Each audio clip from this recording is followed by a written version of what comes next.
Como nós combinamos, eu trouxe para vocês hoje 3 narrativas. Essas narrativas são míticas, 2 são dos povos indígenas Dessana, que vivem na região do Alto Rio Negro, no Amazonas. E uma já é uma releitura sobre a narrativa simbólica ribeirinha do Boto.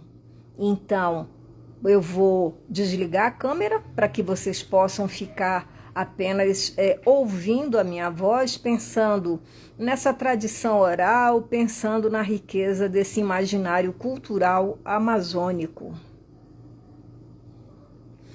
Antes o mundo não existia. Mitologia dos antigos Dessana. Os narradores indígenas são Luiz Gomes Lana e Firmiano Arantes Lana. Eles são do povoado de São João Batista, na região do Alto Rio Negro. O mundo não existia. No princípio, o mundo não existia. As trevas cobriam tudo. Enquanto não havia nada, apareceu uma mulher por si mesma. Isso aconteceu no meio das trevas. Ela apareceu sustentando-se sobre o seu banco de quartzo branco. Enquanto estava aparecendo, ela cobriu-se com seus enfeites e fez como um quarto. Esse quarto chamava-se o quarto de quartzo branco. Ela se chamava Ebabulô, a avó do mundo, ou também a avó da terra. Haviam coisas misteriosas para ela criar-se por si mesma.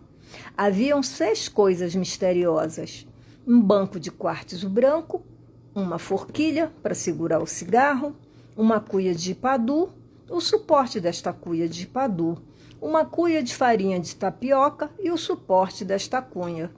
Sobre estas coisas misteriosas é que ela se transformou por si mesma. Por isso ela se chama a não criada. Foi ela que pensou sobre o futuro mundo, sobre os futuros seres. Depois de ter aparecido, ela começou a pensar como deveria ser o mundo. No seu quarto de quartzo branco, ela comeu ipadu, fumou o cigarro e se pôs a pensar como deveria ser o mundo. Enquanto ela pensava, no seu quarto de quartzo branco, começou a se levantar algo como se fosse um balão. E em cima dele apareceu uma espécie de torre. Isso aconteceu com o seu pensamento. O balão, enquanto estava se levantando, envolveu a escuridão, de maneira que esta toda ficou dentro dele. O balão era o mundo, não havia ainda luz, só no quarto dela. No quarto de quartzo branco havia a luz. Tendo feito isto, ela chamou o balão Maloca do Universo. Ela o chamou como se fosse uma grande maloca. Este é o nome que ainda hoje é o mais mencionado nas cerimônias. Depois ela pensou em colocar pessoas nesta grande maloca do universo. Voltou a mascar ipadu e a fumar o cigarro. Todas essas coisas eram especiais, não eram feitas como as de hoje. Ela tirou então o ipadu da boca e o fez transformar-se em homens, os avós do mundo. Eles eram trovões. Esses trovões eram chamados em conjunto, quer dizer, os homens de quartzo branco, porque eles são eternos, eles não são como nós. Isso ela fez no quarto de quartzo branco, no lugar onde apareceu. Em seguida, ela saudou os homens por ela criados, chamando-os de irmãos do mundo. Isto é, os saudou como se fossem os seus irmãos. Eles responderam chamando-a tataravó do mundo. Quer dizer que ela era a avó de todo ser que existe no mundo.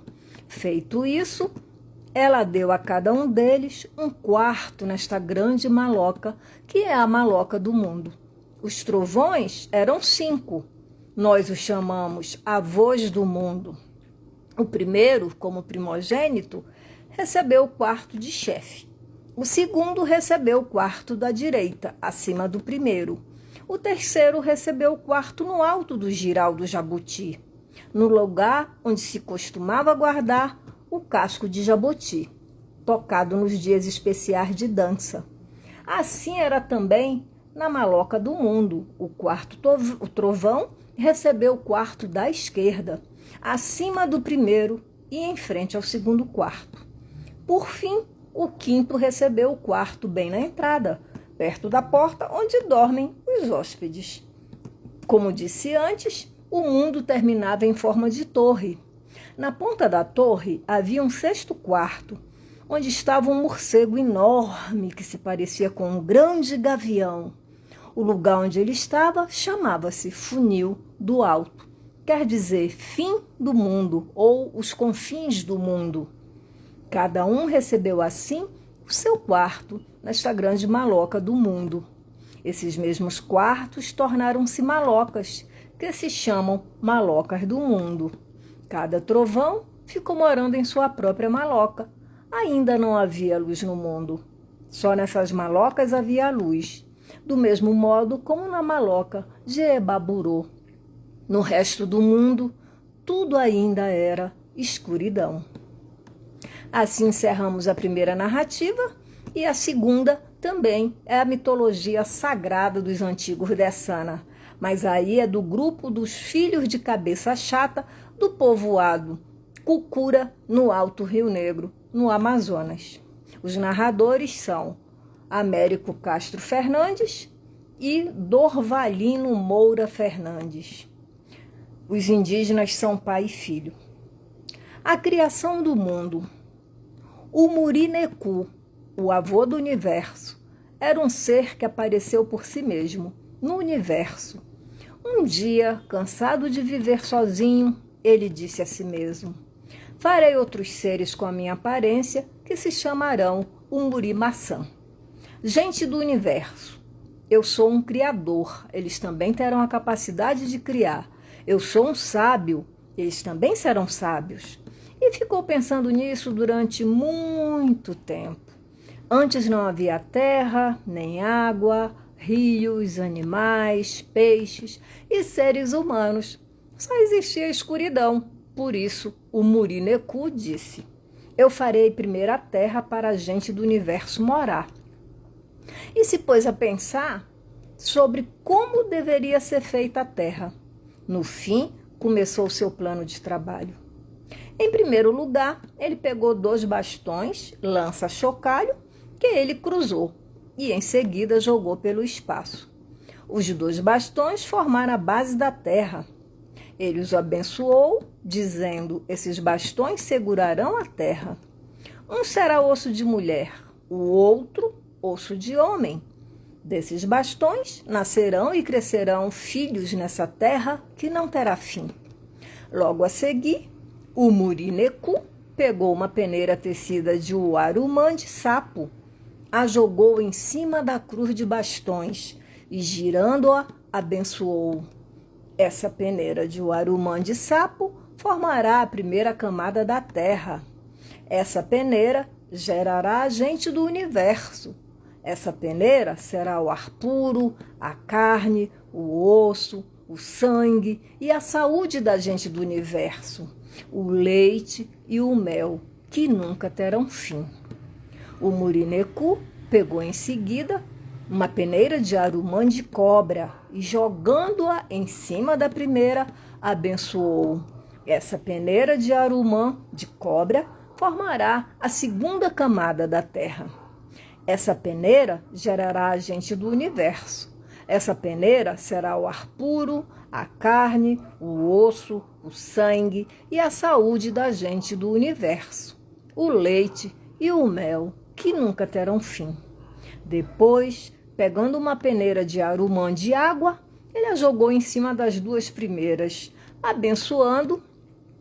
Essa peneira de arumã de água será os rios e lagos de crescimento da gente do universo, dando-lhes a bebida e a saúde, que nunca terão fim.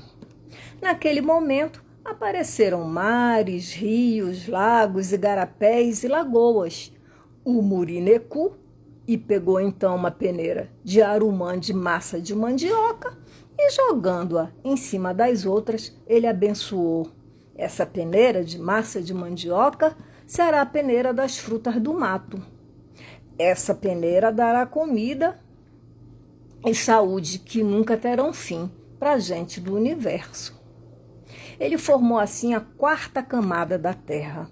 No fim, pegou uma peneira de arumã de fartura e, jogando-a em cima das outras, abençoou. Essa peneira de arumã de fartura será também terra.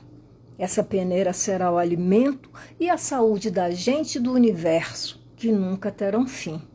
A partir desse momento, a terra e a água começaram a existir. A primeira terra feita por Murinecu tinha a forma de um amontoado de peneiras redondas. Vendo que tudo tinha dado certo, o avô do universo abençoou mais uma vez a terra. Terra de ar puro, terra geradora da gente do universo, terra sadia, eu a purifico. Paris de crescimento da gente do universo, Paris de ar puro, Paris de leite, Paris de mel, Paris de saúde. Dizendo isso, ele abriu os paris e os espalhou por cima da terra. Assim que o Murinecu acabou de abençoar a terra, apareceu uma mulher. Essa mulher chamava-se Iebaburô, a velha da terra. Iebaburô era o primeiro retrato da mulher mãe, da qual as mães das gerações futuras iriam se assemelhar.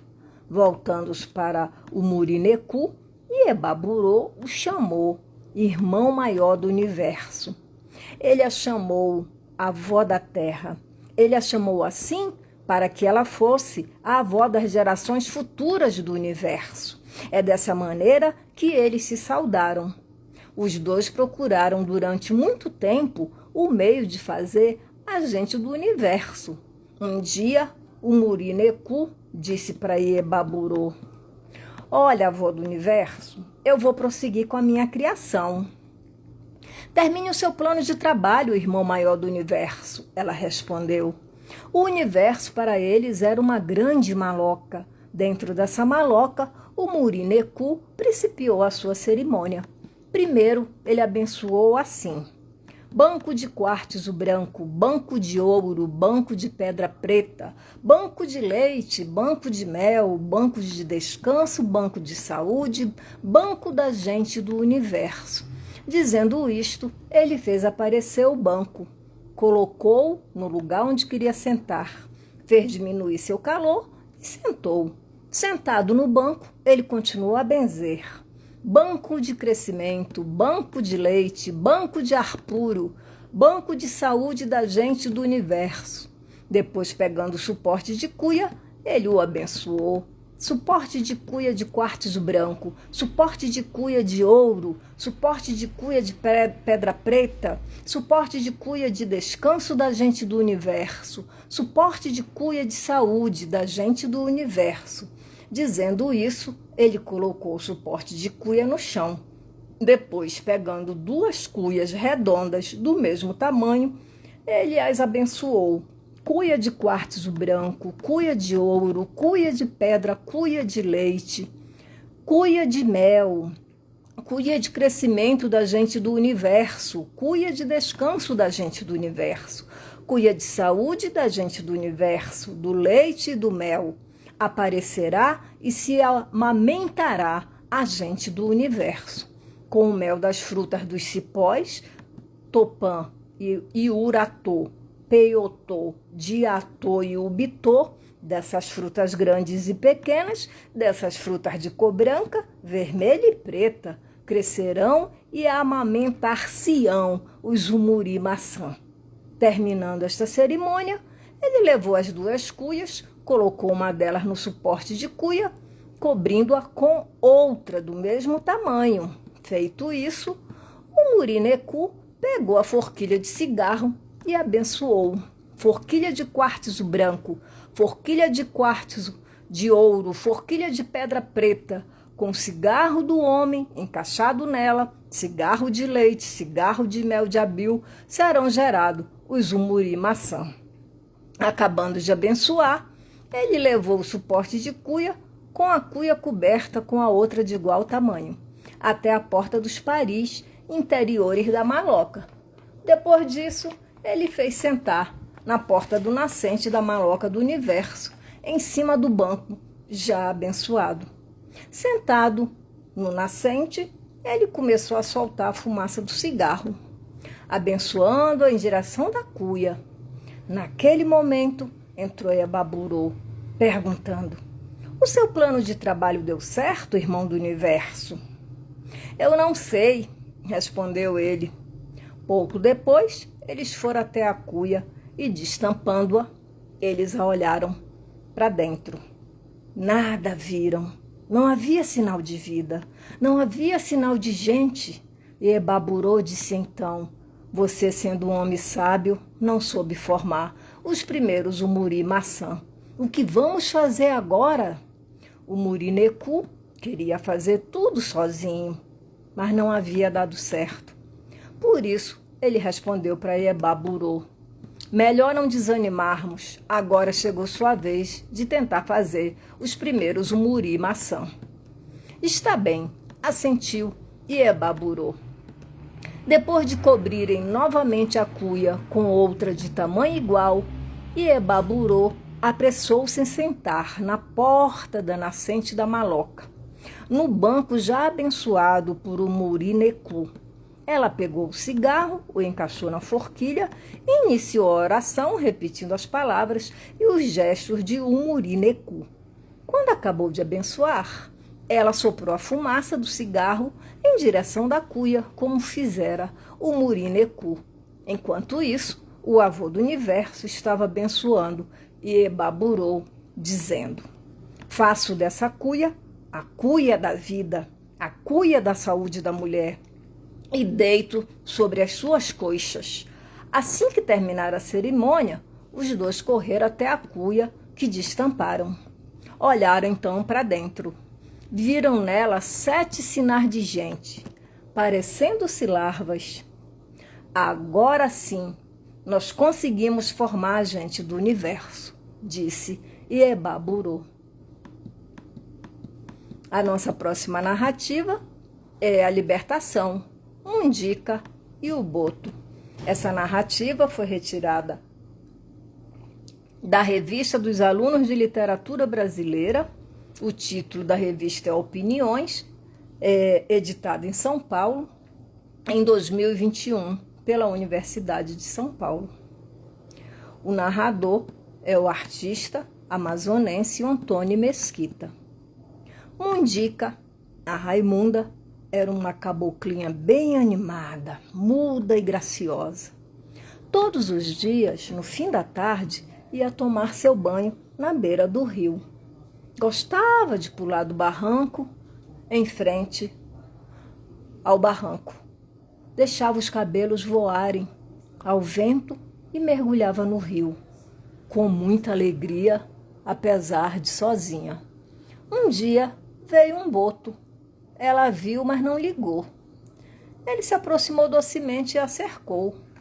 Ela achou o bichinho bonitinho e até brincou. Ele gostou e se aconchegou.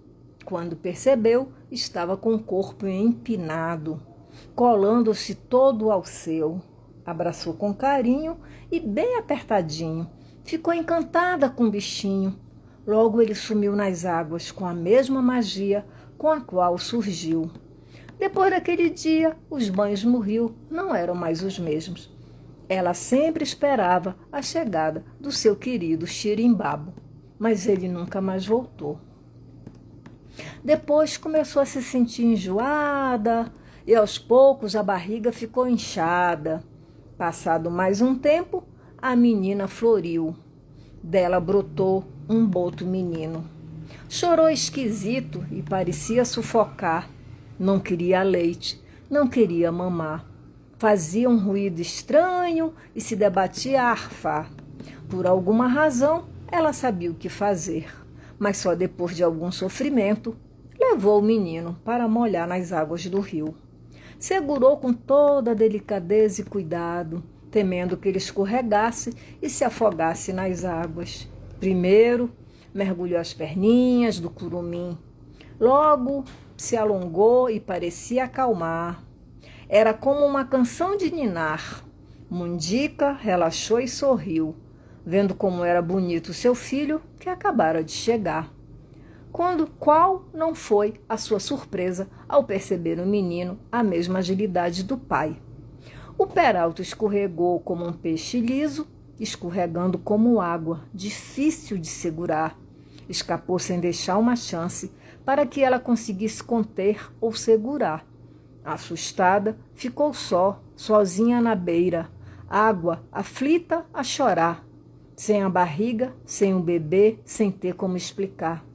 O menino era filho do rio, não tinha como segurar. Além da tristeza da perda, ela teve muito mais que suportar. Acusada de infanticídio, pois não tinha qualquer testemunha que pudesse confirmar. Sozinha, ela não tinha como se explicar ou provar.